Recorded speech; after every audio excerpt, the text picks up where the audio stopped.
My name is Ethan Carver. I'm 31 years old. And last Wednesday I watched my parents break into my apartment on my own security feed. My father held a tape measure. My mother took notes. And my younger brother smirking. Cocky Mason dropped onto my couch like he already owned the place. "This'll be perfect once Ethan's gone," Dad said. That was the moment I realized my family wasn't just visiting, they were planning an invasion. What they didn't know was that I was already recording everything. Before I continue, tell me where you're watching from. And hit like and subscribe if you've ever been betrayed by family. Because what happened next wasn't just a misunderstanding. It was a full-blown ambush, dressed up as family helping family. Trust me, you're going to want to see how deep this goes. I grew up in Bellevue, Washington, in a house with a wraparound porch, two golden retrievers, and parents who thought appearances equaled love. My father, Bob Carver, ran a small import business that did well enough for him to wear pressed shirts and talk about networking at every barbecue. My mother, Linda, managed a few rental properties, which she referred to as our portfolio. We were comfortable, middle-class, successful, the kind of family people envied on the outside. But inside, there was always a ranking. I used to think it was temporary, that being the firstborn meant higher expectations, and once my little brother Mason grew up, it would balance out. It never did. I was 8 when he was born, old enough to remember the shift. The day my parents brought him home, my mom's world contracted to a 7-pound orbit that didn't include me. The house smelled like baby powder and hospital plastic. I stood in the doorway, clutching a drawing I'd made our family of 3 holding hands under a blue sky. Mom didn't look up when I offered it. "Not now, honey. Mason needs quiet." That sentence stuck like a splinter. As years passed, every celebration turned into a split screen. Mason in the spotlight, me in the background. When I won the regional science fair, Dad said, "Good job, son," and turned to Mason, 5 years old. "You'll do that someday too, champ." I didn't realize it then, but he was already training him to take everything for granted. My chores grew longer. My allowance vanished because, "You're older, you can handle it." Mason, though, got rewarded for existing. He broke a lamp. Cute accident. I scratched the car washing it. Irresponsible. The balance never shifted back. One memory still smells like burnt turkey and lemon cleaner. Thanksgiving, 2004. I was 15, elbow deep in dishes because Mom said guests couldn't see a messy kitchen. Mason, 10, strutted in wearing a jersey he hadn't earned, holding a football signed by my dad's friend from the Seahawks. "Look, Ethan," Dad said proudly. "Real players respect hustle." I was sweating, dish soap burning my hands. "Cool," I muttered. "Don't be jealous," he said. The tone wasn't teasing, it was instruction. Don't challenge the family story. Don't disrupt the golden child myth. That night, while everyone watched the parade replay, I took the trash out and stood under the porch light. It flickered, buzzing faintly. The cold bit my fingers, and I remember thinking, if I disappeared right now, would they even notice? High school became my escape route. I worked at Best Buy after classes, saving for a used truck. Every paycheck was proof I could rely on myself. When I got accepted into MIT, I printed the email and ran downstairs, expecting something like pride. Mom skimmed it and smiled politely. "That's wonderful, Ethan. But have you looked at in-state schools? Boston's expensive." Dad chimed in, "Yeah. Be practical. Tuition's no joke. You're smart. You can make any school look good." 2 weeks later, they bought Mason his first car for his 16th birthday, brand new, silver Audi. The irony wasn't lost on me. I congratulated him anyway. He didn't even thank me. I went to MIT on scholarships, part-time jobs, ramen noodles, and quiet resentment. Calls from home were mostly logistics. Tax forms. Birthdays I forgot. Updates about Mason's basketball trophies. "He's really finding his path," Mom would say. I wanted to ask, "What path?" "The one you paved for him with my silence?" But I swallowed it. After graduation, I landed a job in Seattle. I thought distance would fix everything. It didn't. My parents treated my independence like a novelty. When I bought my first small apartment, a box overlooking a parking lot, they said, "Good for you, Ethan. You've always been responsible." The tone implied it was boring. Stability didn't impress them. Flash did. Then Mason started his business phase. First, it was sneakers, reselling hype shoes online. Then dropshipping. Then crypto. Each venture came with bragging rights at family dinners and a new round of funding from mom and dad. They called it helping him get established. Meanwhile, I was helping them fix their router or file taxes. One son was the dreamer, the other was the support system. 6 years ago, my grandfather dad's father passed away. He'd been the only one who saw me without filters. On his last visit, he pulled me aside, gave me his old Rolex, and said, "For the man who earns everything twice, once in effort, once in forgiveness." I didn't fully get it, but I wore that watch every day. 3 months later, Mom asked to borrow it. Said she wanted to keep it safe until Mason's graduation. I hesitated, then handed it over. She smiled, promised it'd stay in the family. Weeks passed. Then, one night, scrolling Instagram, I froze. Mason was at a bar, arm around a girl, flashing that same Rolex under club lights. The caption read, "Built not born." I remember the blood rush to my face, the taste of metal behind my teeth. I confronted Mom. She waved it off. "He just wanted to wear it for a photo, honey. Don't be so dramatic." That's when something in me snapped, but quietly. I didn't yell. I just nodded, went home, and the next morning installed a full security system. Cameras, motion sensors, cloud backups. It wasn't paranoia. It was proof. I told myself it was for safety. But deep down I wanted witnesses, digital ones that couldn't gaslight me. Every beep of those cameras was a boundary forming brick by brick. For a while, peace returned. I focused on work, climbed from developer to lead architect, then co-founded a startup with Marcus. We built something real. I bought a new place, a corner apartment overlooking Elliott Bay. Floor-to-ceiling windows, hardwood floors that clicked under my shoes. It wasn't just home, it was a statement. You don't own me anymore. Sometimes, Mom dropped by to check in. She'd rearrange things, move my knives, open windows, leave comments about the lighting. "You should let more light in, Ethan. It feels cold in here."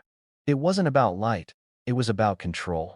Mason rarely called, but when he did, it was for money or introductions. "Bro, you're in tech. You probably know investors, right? I got this crypto course launching soon." I stopped answering after the third time. And yet, part of me, the loyal, pathetic part, still gave my parents a spare key. "Just in case of emergency," I said. I told myself it was convenience. Truth was, I wanted them to see my life and finally respect it. They never used it for an emergency. Until that Wednesday, when I saw my father on camera, measuring my walls. I realized that key had never been a gift, it was permission. I didn't know it back then, but the moment I handed them that spare key, I'd opened the door to the war that was coming. The footage from that Wednesday didn't just make me angry, it rewound every memory I'd spent years trying to bury. Watching my parents stroll through my apartment like realtors reminded me of every time they'd walk through my life the same way, rearranging, judging, never asking permission. When I was a kid, privacy didn't exist. If my bedroom door was closed, Dad called it attitude. If I argued, he'd stand in the doorway and say, "You don't pay rent here, son." Now, 31 years old, successful, self-sufficient, I was still being treated like the tenant of my own life. The worst part? I almost expected it. Some part of me had always known they'd cross the line again. The only question was when. That night after work, I replayed the footage on loop. The sound of the tape measure clicking open, Mom's voice saying, "He can work from the office like everyone else." Mason's smirk as he said, "Way better than the dump I'm crashing at." It felt like déjà vu of every holiday dinner conversation, different setting, same script. My phone buzzed, a message from Marcus. "Still alive? You've been staring at that screen for an hour." I typed back, "Just family things." He replied, "The dangerous kind or the emotional kind?" "Both." I didn't tell him the details yet. It felt too absurd, parents planning a home invasion with a tape measure. But the longer I watched, the more I understood it wasn't absurd at all. It was the logical next step for people who never heard no from me. I opened my desk drawer and took out the old envelope where I'd kept Grandpa's Rolex receipt, along with a photo of him handing it to me. The paper had yellowed, but the ink was sharp, proof that someone once believed I was worth something without conditions. Mason had always resented that. When we were teenagers, he called it the pity watch. Said Grandpa felt bad because I wasn't the fun one. I didn't argue. I just waited, like I always did, for reality to prove me right. Reality didn't disappoint. A month after the Rolex stunt, Mason borrowed 10 grand from me to launch an e-commerce brand. I sent it out of guilt and heard nothing for months. When I asked about repayment, he acted offended. I thought you were helping family, not investing. That was his favorite word, family. It meant free labor, free money, and zero consequences. He failed, of course, then moved on to the next hustle. By the time he hit 28, Mason had burned through more cash than I'd made my first 5 years in tech. And Mom still said, he just hasn't found his passion yet. I had. My passion was boundaries. I started documenting everything. Every loan, every excuse. Every time Mom called me selfish for not bailing Mason out again. I didn't plan on using it, but habits form fast when you grow up never being believed. Then Kim Alvarez entered the picture. I met her by accident, or maybe fate. She reached out on LinkedIn with a polite message. Hi Ethan, I think you might be related to someone I know, Mason Carver? I almost ignored it, but something about her tone, tight, restrained, made me reply. She told me she was a nurse, worked double shifts, and that Mason had borrowed her credit cards for a crypto education business. He'd promised to triple her investment. Instead, he maxed out 3 cards, $40,000, and ghosted her for 2 weeks. When she finally confronted him, he told her I was a trust fund kid who could help if things went south. That was the moment I decided to stop being passive. We spent hours comparing notes, her transactions, my bank transfers, screenshots of his business page.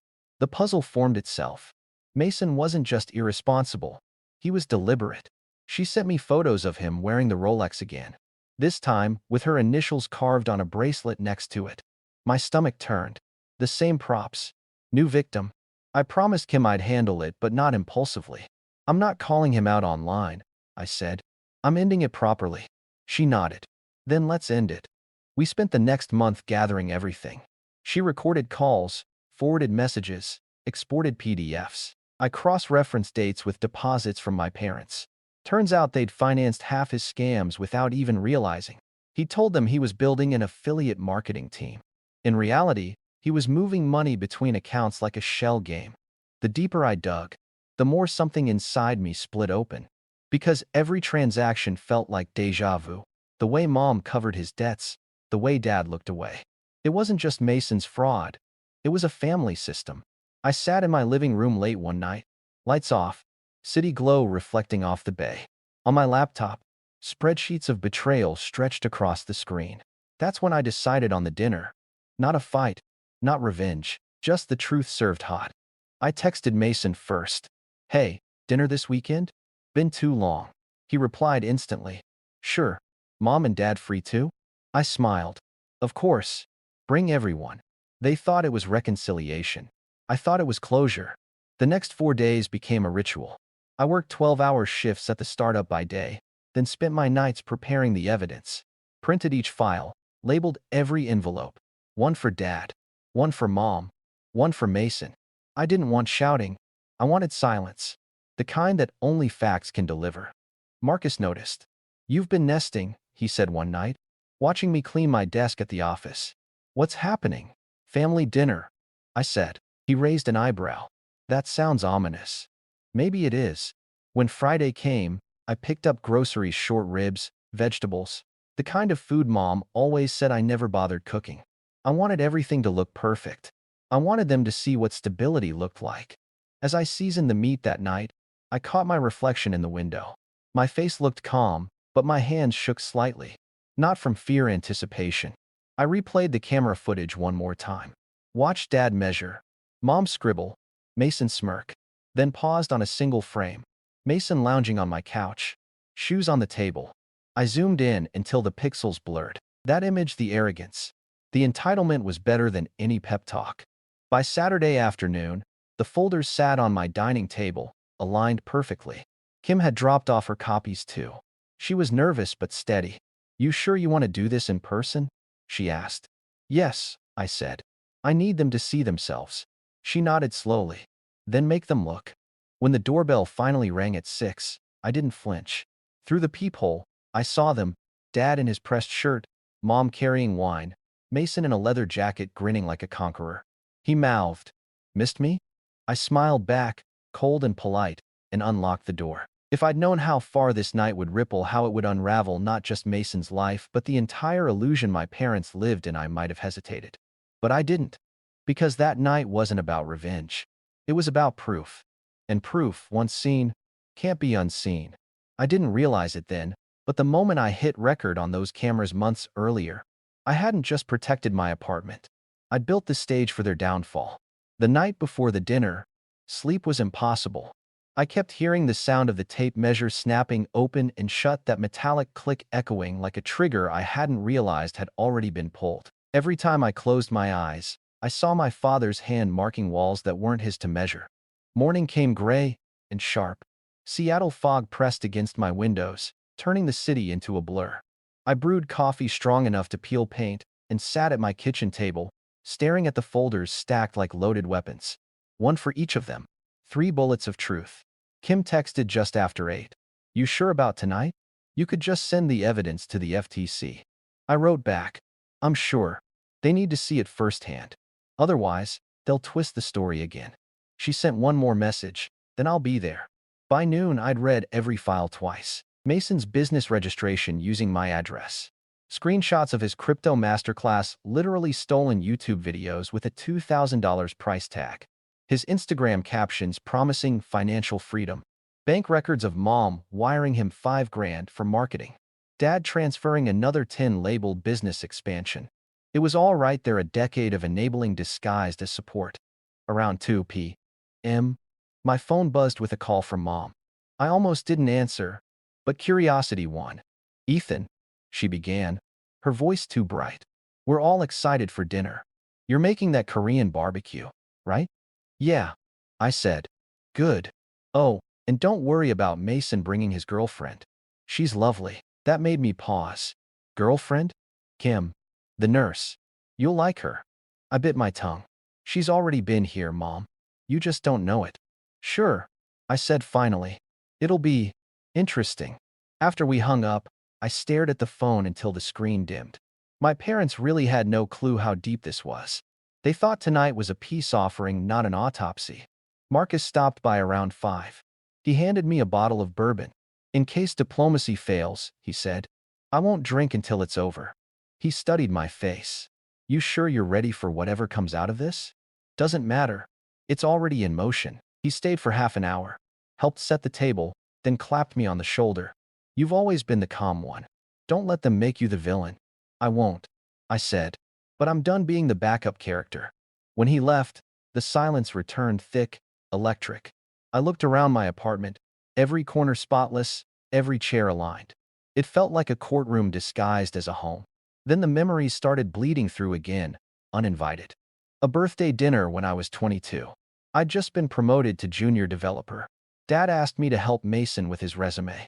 Mason never wrote one. Instead, he borrowed my laptop, deleted my code project by mistake, and shrugged. Relax, bro. It's not the end of the world. Mom defended him. He's just not technical like you. Don't overreact.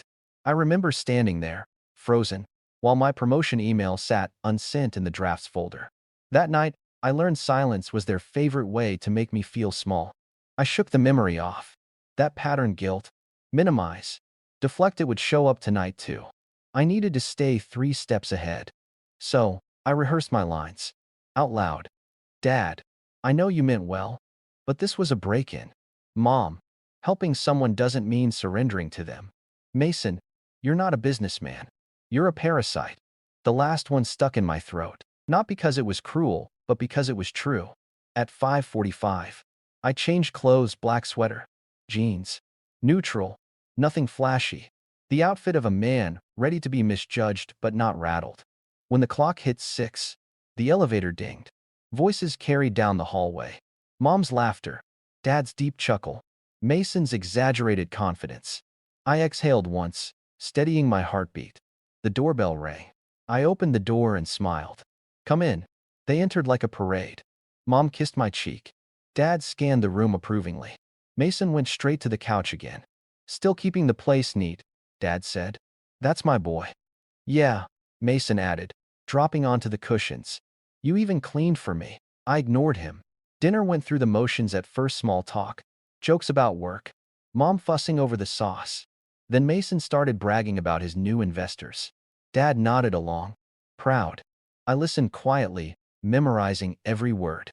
So, Ethan, Mom said between bites, maybe you could help Mason set up some business contacts. You know all those tech people. Sure, I said. But first, there's something I want to show you. Mason smirked. Oh, is this a PowerPoint? Classic Ethan move. Not quite, I said, tapping my phone. The TV screen lit up behind me, the first frame of the video feed. Dad, holding the tape measure. Mom, taking notes. Mason, smirking on my couch. For a moment, no one breathed. Then Mom spoke, voice trembling. What? What is this? Security footage, I said. From Wednesday. The day you decided to repurpose my home. Mason's face drained. You can't, this is private. It's my apartment, I said evenly. And this camera's been running since the Rolex incident. Remember that? Dad tried to step in. Ethan, let's not make a scene. We were just planning to move Mason in while I was gone. I heard the whole conversation. He won't make a scene. Family comes first. Sound familiar? Silence. Thick. Suffocating. That was the first blow, but not the last. Because this wasn't just a confrontation, it was the opening statement. Dad's mouth opened and closed, like he was searching for the right spin. Ethan, you're taking this out of context. I tilted my head. Oh? What's the right context for breaking and entering? Mom's eyes darted to the camera feed on the screen, then back to me. We weren't breaking in, sweetheart. You gave us the key. Exactly, I said. For emergencies. Not interior design plans. Mason stood, smirking again, but his jaw tight. Man, this is insane. You've always been paranoid. Really?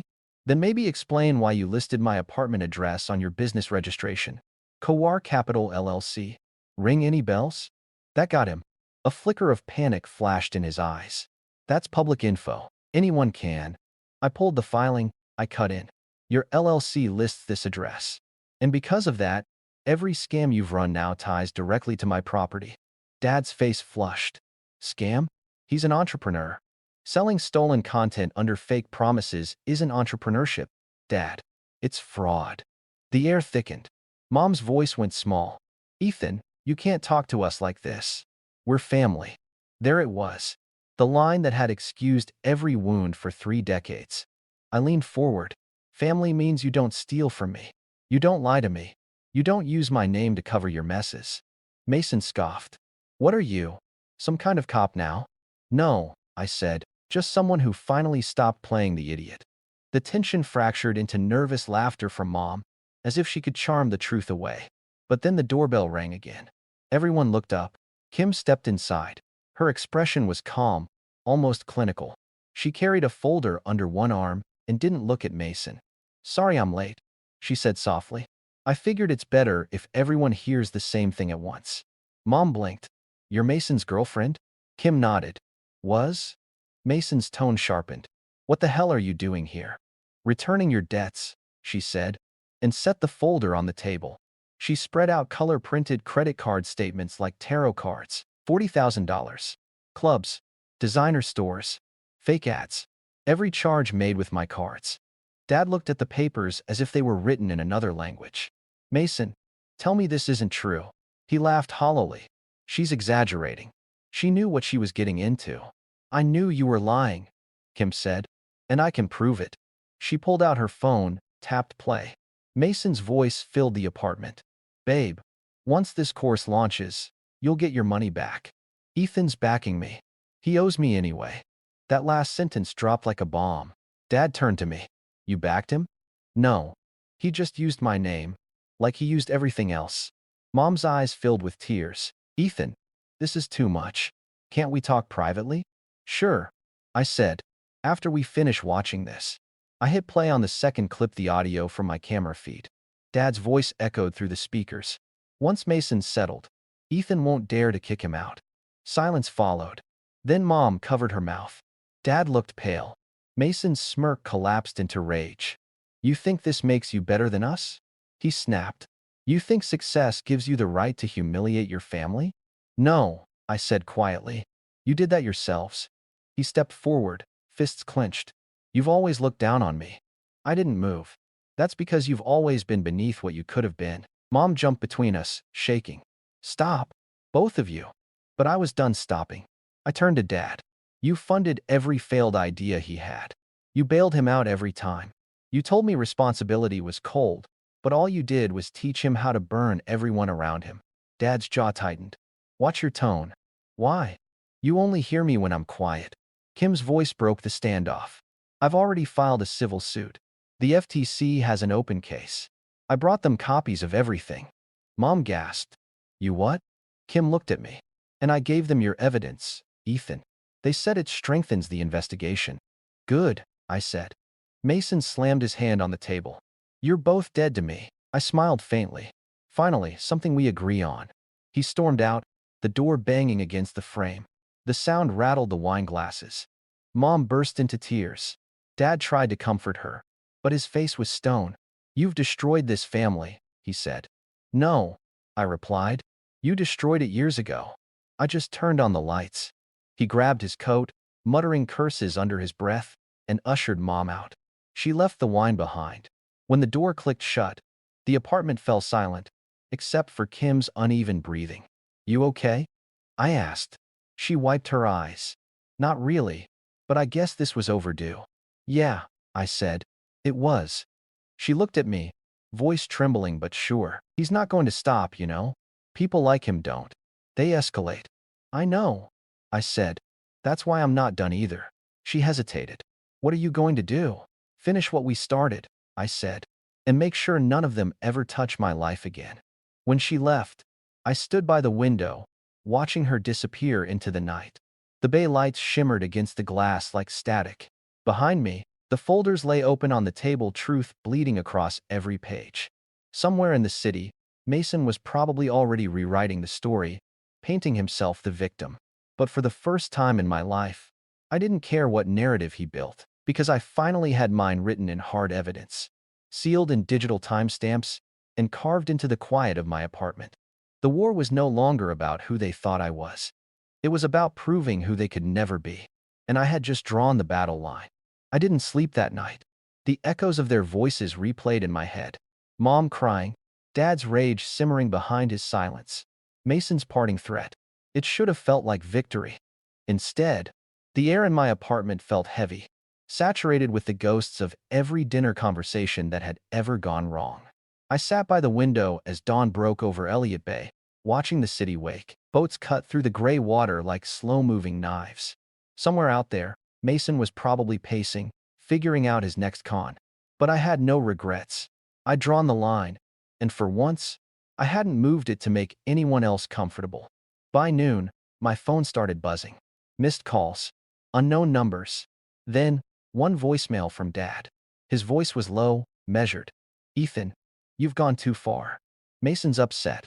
Your mother's sick with worry. Take that video down before you ruin your own career. I deleted it, then blocked the number. But the message lingered. The threat wasn't about reputation, it was about control. That's what they'd always used against me. Their disapproval, their guilt, their silence. I wasn't giving them that leverage again. A few hours later, Marcus stopped by the office. He'd read the situation in my face before I even said anything. So it's done? Not quite, I said. I'm turning everything over to Ava today. Ava Patel, my lawyer, had been waiting for the call. When I arrived at her downtown office, she was already reviewing Kim's documentation, scanning through timestamps and transaction trails.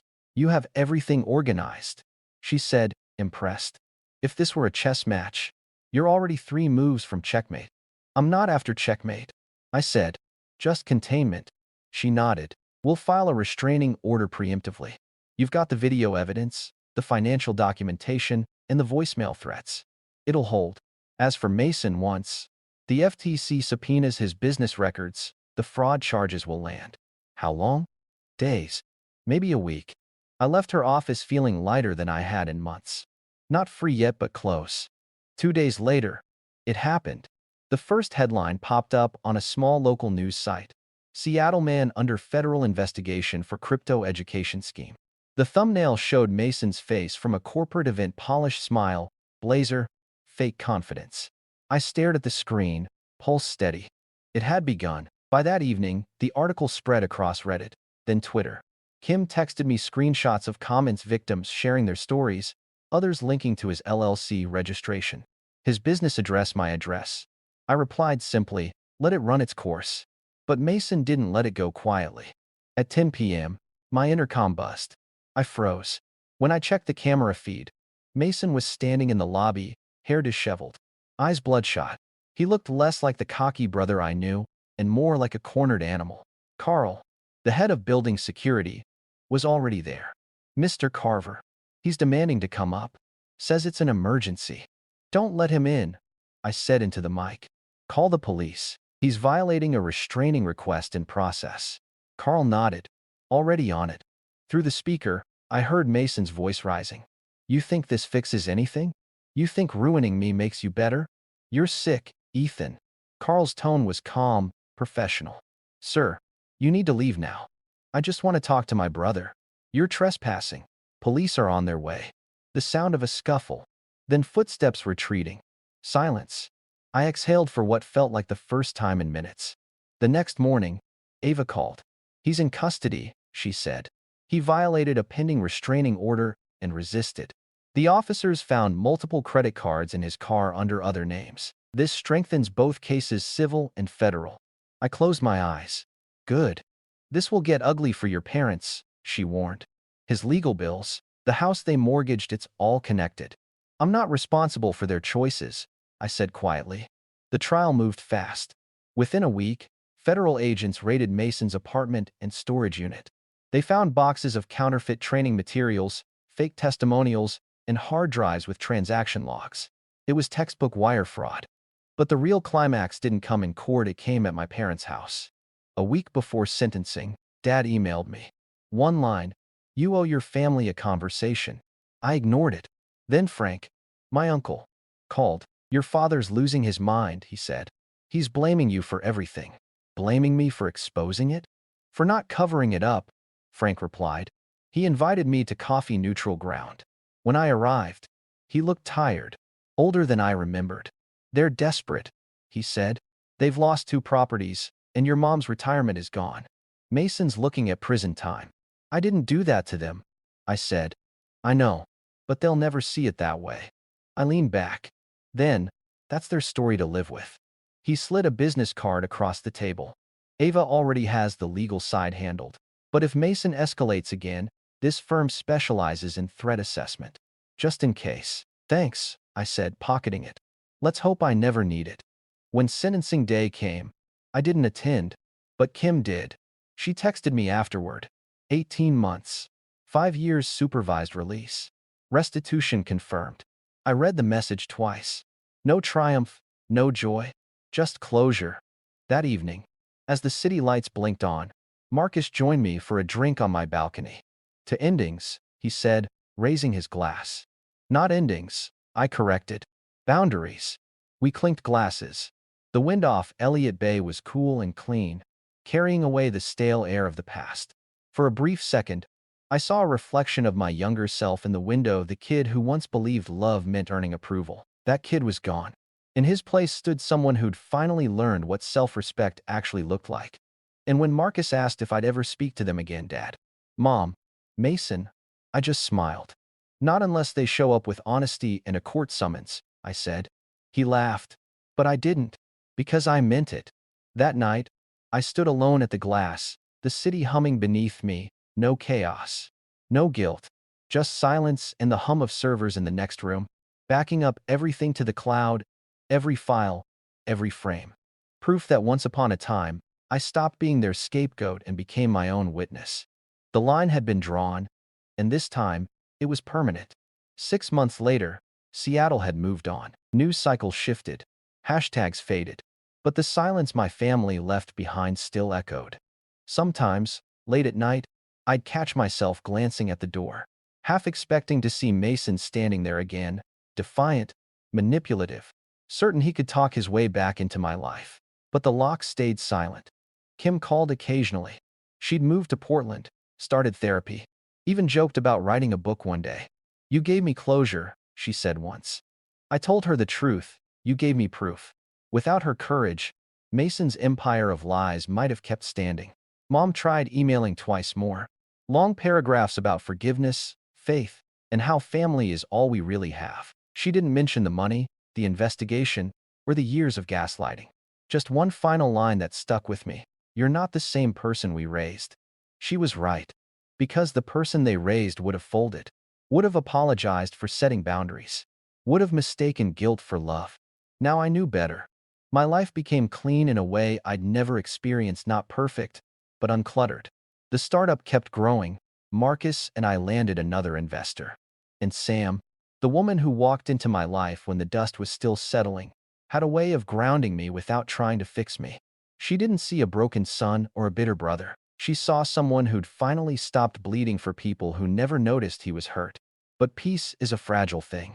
One Tuesday evening, I got an envelope in the mail. No return address. Just my name, printed neatly. Inside was a single photo Mason, outside a halfway house, looking thinner, older, but unmistakably him. On the back, in his handwriting, "You can block my number, but not your conscience." I stared at it for a long time, then slipped it back into the envelope and filed it with the rest of the evidence labeled, time-stamped, archived, because that's what boundaries are. Records. Proof that you can survive a story without rewriting it. Maybe Mason really was trying to change. Maybe that was another con. I didn't need to find out. They'd taken everything they could from me. My patience, my trust, my silence. But the one thing they couldn't touch anymore was my peace. And that, I realized, was the real revenge. If you've ever felt like the outsider in your own family, you know exactly how it feels to fight for peace instead of approval. Hit like, leave a comment, and tell me, have you ever had to walk away to finally breathe? And don't forget to subscribe, because this story isn't over. Some people think revenge means destruction. For me, it meant building a life they could never invade again. Next time, I'll tell you what happened when the past tried to knock on my door one last time, and why I didn't answer.